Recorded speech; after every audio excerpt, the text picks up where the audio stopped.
family heirlooms, yard sale finds, that odd something you've been saving in the attic or garage that you just can't identify.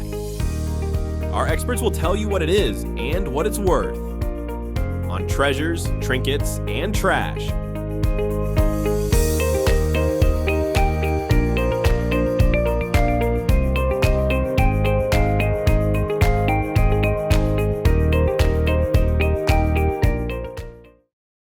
A special thank you to Antique Mall Mound House, Antiques and Treasures Rock, Premier Auction, Carson Antiques and Collectibles, Baldini's Casino Sparks, Tanner's Marketplace, Reno, Nevada. Hi, welcome to Somewhere in Time. We are 7,000 square feet, 16 dealers. We have many antiques and collectibles. We're open Tuesday through Saturday, 11 to 6, Sunday, 11 to 5. Come down and see us. Hello, welcome to a new episode of Treasures, Trinkets, and Trash. Today we're over at Antiques and Treasures Rock, and we are so excited to show you what we've got. I'm here with my friend Michelle, and I'm super excited to see what she's brought us today. This thing is old. What is this? This is a old Gary and Davis carriage lamp. For like horse and buggy, or? Yeah, so they used to have a pole that would come up, they'd post it through here and hook it to the carriage, and then they would light the wick inside. Amazing. How old is this exactly? Like, do you know roughly? I would say 1900s to 1920s. Wow, I mean, incredible. Where'd you find this treasure? I actually had a lady contact me about it, and she was like, I just don't know what to do with it. I'm like, I'll take it. Bring it to me. And so, is it operational still? You know, Yes. How do you figure out how it works? It's still operational.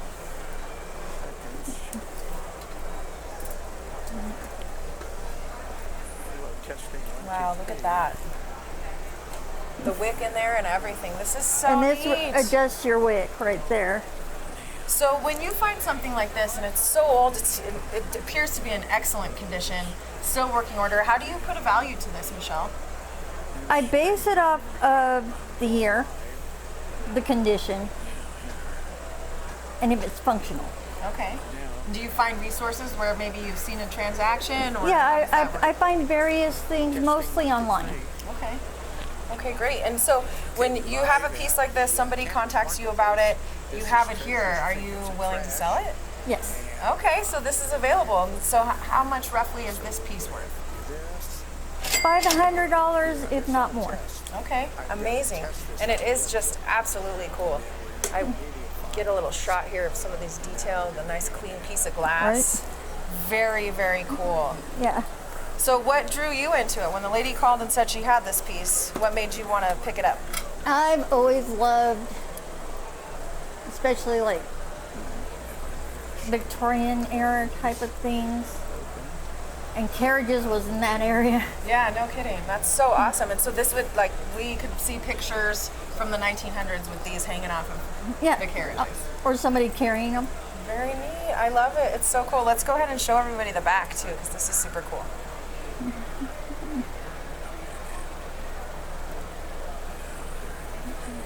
Get the full Even shot. has the Oh, yeah, look at this. view window on the side. So they could tell if it was still on or not. That's how you would adjust the wick there. Okay. Yeah, this is so neat. Wow. Well, thank you so much for bringing this incredible piece in for us today. It's my pleasure. I love it. It's very cool. Thank you. Thank you. Gray & Davis Amesbury Automobile Kerosene to electric light lanterns. Automobile kerosene lantern, manufactured by Gray & Davis, Inc. Gray & Davis were a pioneer in manufacture of automobile electrical equipment. The company was founded in the late 19th century by President William Gray. It closed in 1926 after it was purchased by American Bosch. Hang in there with us. We'll be right back after these words from our sponsors. Welcome to the Antique Mall.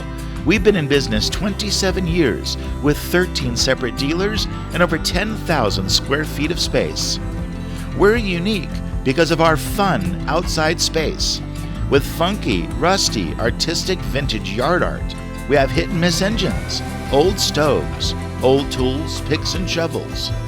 And then on the inside, we've got dolls, jewelry, books, collectibles, and trains, including American Flyer, Lionel, and Tyco, all available in mini scales. Come and visit us 7 days a week, 10 a.m. to 5 p.m., located at 10104 off the US 50 freeway in Mound House, Nevada. Come and see us. It's back. Available only at Baldini's Casino. It's awful big. Awful good. The awful is back. It's awful big, awful good, and only at Baldini's. Welcome back to Treasures, Trinkets, and Trash. My next guest today is Linda, and she's brought us this beautiful antique bracelet. Hi, Linda. Hi. How you doing? Good, and you? Awesome. Tell me a little bit about this beauty. So it's an American Queen bracelet that was patented in November 5th of 1907. Yes, by Anson and Bennett. I made it out in Massachusetts. Okay.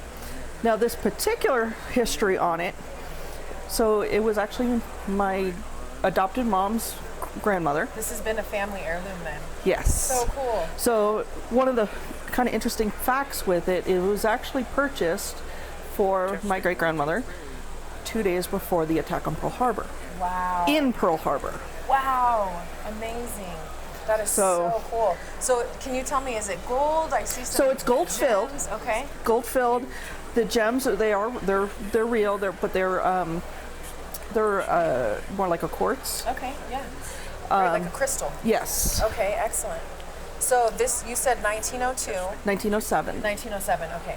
So tell me, how do you come up with a value for something like this? Seems like it'd be a priceless family heirloom. Well, and it is to a point, right? So one of the things is one, it's too small for because it's a small wrist. Yeah, I'm going to show everybody that. And it is an expandable bracelet. Look at this. So you can expand it. So it does come out. Oh wow. Yeah. It's quite a far ways actually. But it could go for any size person, it looks like, pretty much, right? And so, well, and unfortunately none of my kids are really bracelet type. They're not into it. Yeah.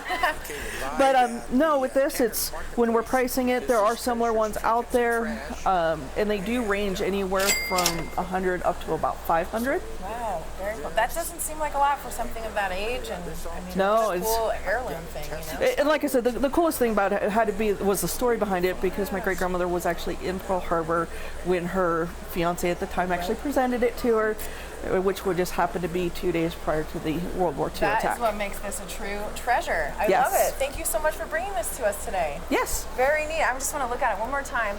Get a little close up here. Show those crystals. And then look at this craftsmanship. Yes, and it's complete. This, it's really cool. It's not like. And it actually is trademarked on the back, so as the American Queen with its patent date on it. Very neat. This is very, very cool. Thank you again for bringing this to our show. This is a great example of a real treasure. The American Queen bracelet is a vintage expansion bracelet known for its sweetheart design and historical significance during World War I and World War II.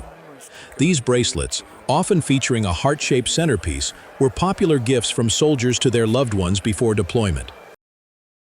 The new Cards and Antiques and Collectibles Mall is really big. I mean really, really big! Now with over 27,000 square feet of antiques, gifts, and collectibles. Cards and Antiques and Collectibles Mall is really, really big! Fallon, Nevada is a community of friends and families, like so many other members in other communities. Good people have to make decisions that have an impact on their lives, as well as the lives of their friends and family. We are here to help. Battleborn Bail Bonds, a community-based company, a member of the Fallon Chamber of Commerce, a company that serves all of Northern Nevada.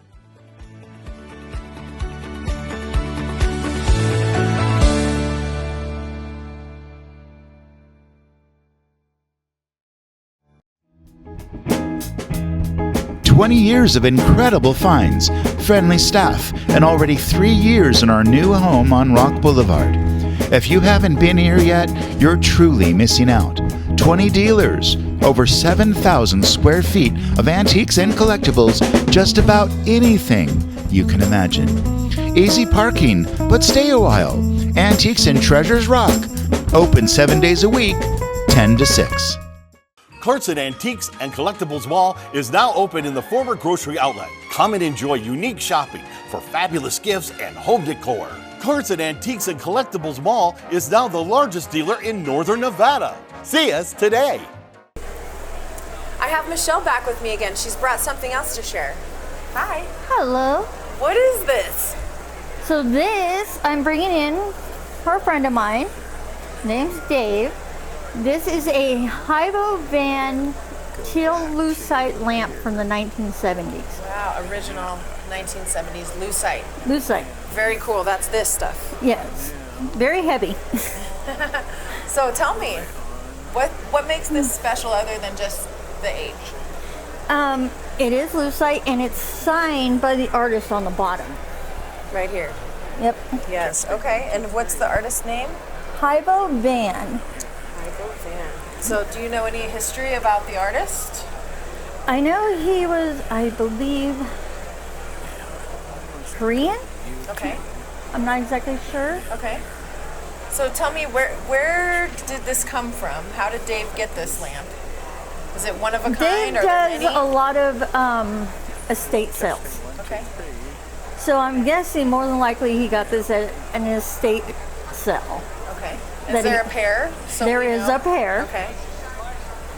It's a very neat design. It definitely got the 70s vibe. So it's got the retro modern look. Yeah, it's really neat.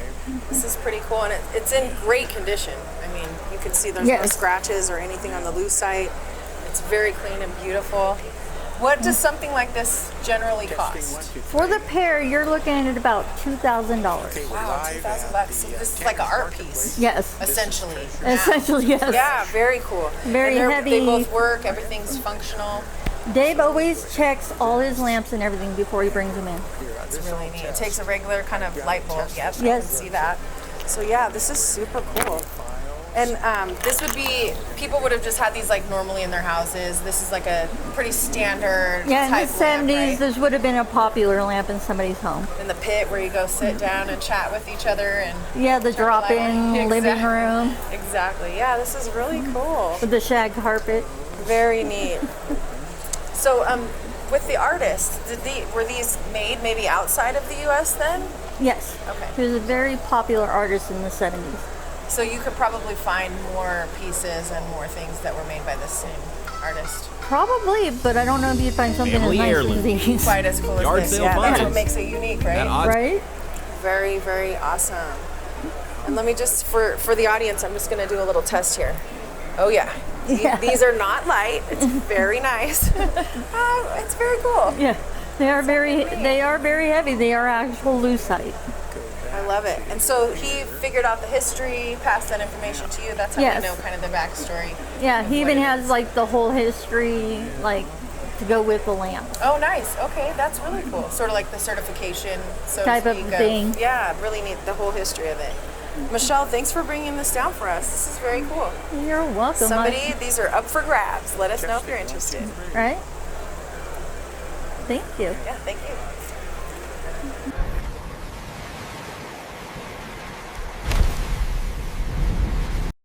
Finders Keepers television show is coming right up.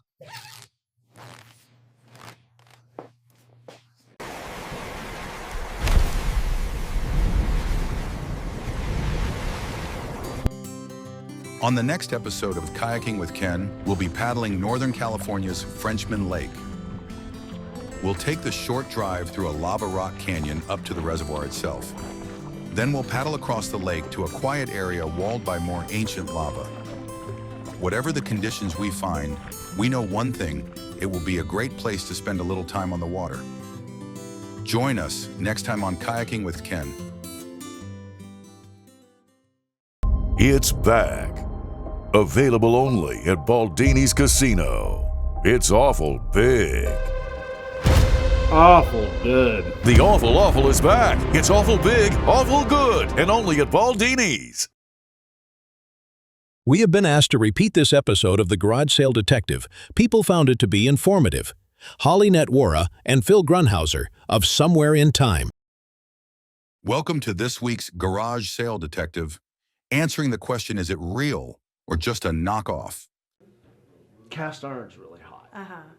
And real cast iron. I'm not talking about there's a lot of reproduction of it. Can you tell me how you tell the difference between a real cast iron and a reproduction cast iron? I have an example. Oh, okay. Right here. All right. Follow me.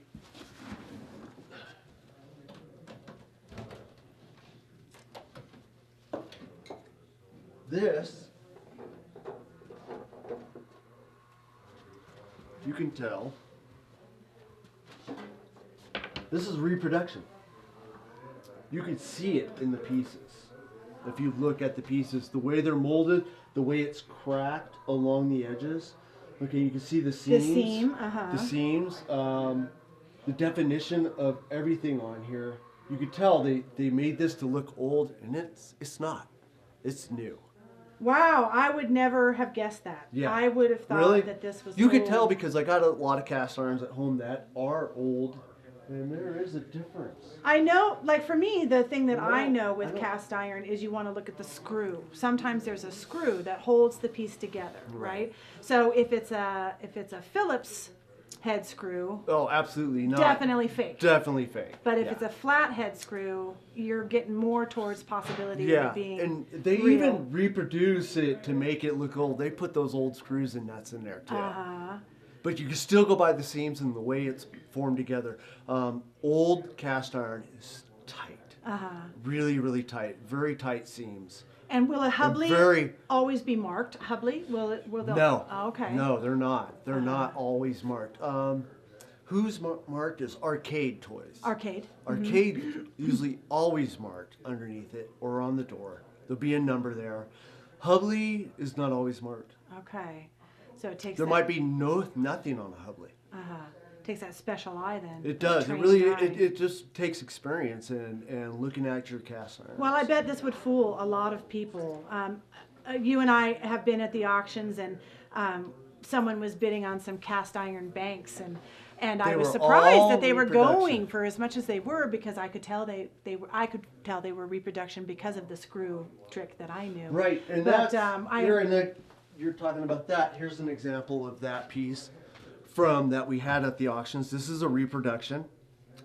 You can see that it's reproduction. Well, the paint is too new, there's your right? Phillips there's screw your Phillips head screw there. That you're talking about, this reproduction. Right. So, yeah, but a lot of people try to pass these off as real. And yeah, so and if you don't know what you're looking, and it's still a good piece. Now, I'm not saying that this is a bad piece. It's still a good cast iron. Cast iron toy for those people that want to get into collecting and want to, start with something. This is a good place to start, because an original bank is going to cost you 3 times this. Right. Well, and you're a reputable dealer, because it says right here, reproduction cast iron. Put it right on there, exactly along with this toy right here. And I don't want to. I'm not here to rip anybody off. Right. I still like the cast iron. That's why I have this piece, and it's still kind of fun. You put your quarter in here. Still something you could play with instead of putting on your shelf. Right. You can use. Yep. It's a good usable piece. Absolutely. Very cool. Well, Phil, thank you so much. That was very informative. I might have to come in for a better lesson on this, a private lesson about how to tell. But it was a pleasure talking to you. I'm here with my friend Steve. He's brought some awesome things for us. Hi. Awesome, totally awesome. Yeah, so tell me, Steve, what are we looking at? Well, I am kind of a movie buff film collector. I couldn't tell by your shirt. No, of course not. Oh, thank you. This is a custom-made shirt. Nice. I did the front and the back. No, what I have here is, and this is definitely antiquated in terms of a piece of equipment. It's something they used to call a movie projector. Movie projector. Movie projector. Okay. Yeah, I mean, until this video thing came along, and these weren't as much needed anymore. But this is an old Revere manufactured projector, and it was designed to play movies like these, 8mm, Super 8mm. Oh, so they would hook here. Yeah, so basically this would be a feed reel, and it would basically load and thread through the sprockets, and it would go behind the lens, and a lamp inside this housing would just shine through the lens, and you would see each frame by frame. Oh, this is the lens here. Yeah, this is the Oh, the lens that's doing the wow. projecting. Okay. And so it's feed reel, thread, and then it loops down to a take-up reel. Very neat. Okay, so it would be like something. And sound comes out of it too? Not in this This was particular. for silent? Not this model. The Revere, the standard 8mm, wasn't capable of doing sound. Okay. Around the 1950s, 1960s, projectors like these became a format Family called heirloom. Super 8mm. I have Yard heard sale of So that. Super finds. 8mm, regular At odds. 8mm. Super 8mm was capable of having, let's see if I can get this out of here, was capable of having, so the sprocket hole is here, a stripe, a magnetic stripe that would go along this edge opposite the sprocket hole, and you would have a way of playing magnetic sound Okay. as it would go through the projector. So this is an example of an excerpt. This isn't a complete film. Oh, it's just one show, basically. It's Abbott and Costello called Riot on Ice, and it's a segment from a film they did in 1943 called Hit the Ice. Okay. So it's a full-length feature film. This is just a sample of some scenes. This would be like the clip on YouTube today. Yeah. Or the So trailer. maybe, much or something. shorter. Yeah, very much, cool. much shorter. Very cool. So, and I used to collect these, and I love Abbott and Costello. But this is actually how I got into filmmaking, was as a collector of these and projectors, and then I started thinking, well, I want to tell my own stories.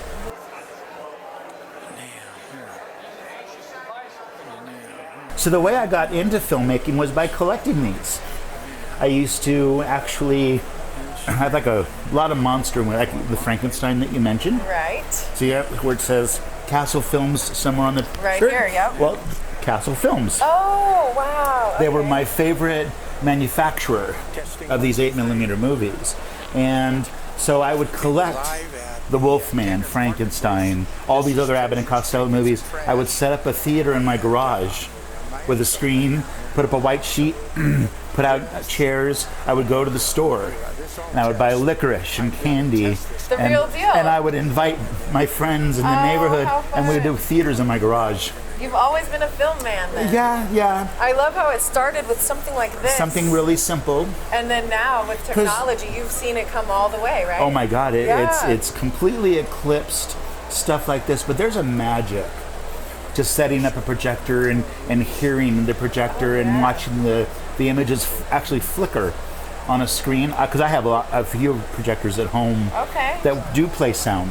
Very cool. So, so my collection of these started me into a background education Family in film heirloom. and television. Yard And so sale now I finds. work with all kinds At of odds. projects. Well, you know, because you're involved with a lot of these done projects some things with before, me. yeah. So, but this is the technology I started with. I love that you brought this in for us today to tell us not only the history of this, but your history too. Yes. That makes it really fun. Yeah, kind of brings this it all is home. So cool. Full You know, as circle. a total novice and like not knowing any, this is like a can opener. This is like a can opener to me. And looking at this, I would not even know how to use it. It's so awesome though. Yeah, and it does work. I actually plugged it in. The lamp comes on. I haven't tried threading any film through it yet. Where did you find this? Where did you find these treasures? This was found at the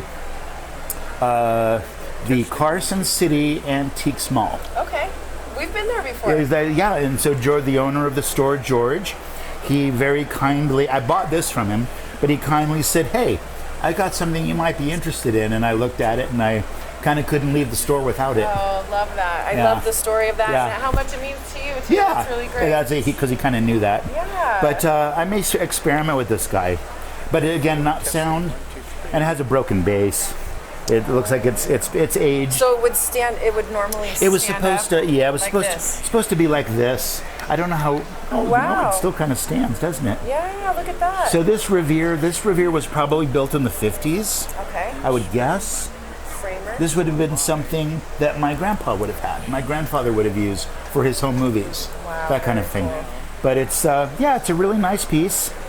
Oh, And Steve, I'm thank kind you of excited so to have much. it. Yeah, thank you for sharing this with us today. Yeah, it was really fun. neat. Yeah. Love it.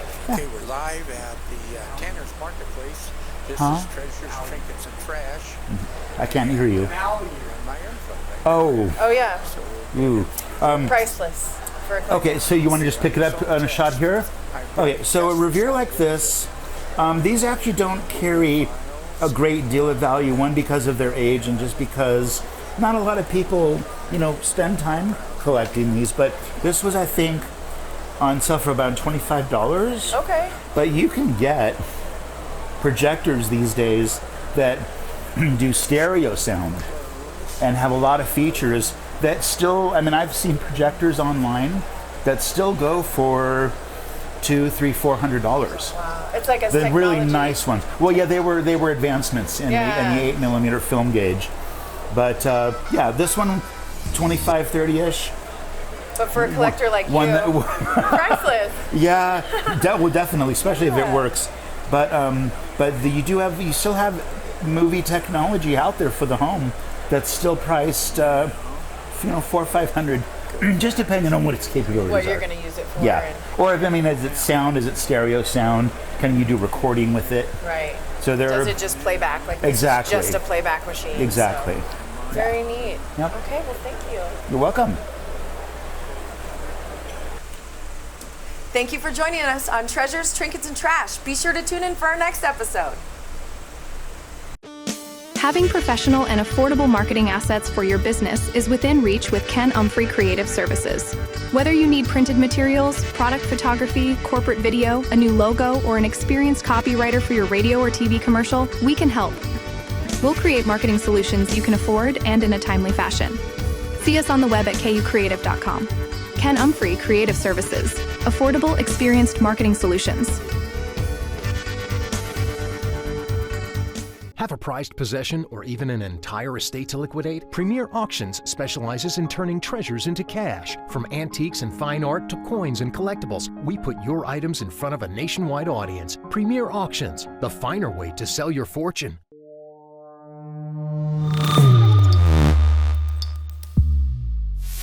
Has your computer turned into an antique? We can help. At Technology Center, you'll find everything the big box stores have. A large showroom full of electronics, computers, monitors, keyboards, and all the accessories located at 1682 Glendale Avenue, Sparks, Nevada, and ready to make your computer experience either purchasing or repair pleasurable. Technology Center, we know computers and are ready to help you. Looking for unique items at unbeatable prices? Premier Auctions has something for you. Preview our upcoming online auction in our showroom this Friday and Saturday. Sign up online at premierauctionsnevada.com to view, bid, and win incredible items. Family heirloom, yard sale finds, that odd something you've been saving in the attic or garage that you just can't identify. Our experts will tell you what it is and what it's worth on Treasures, Trinkets, and Trash.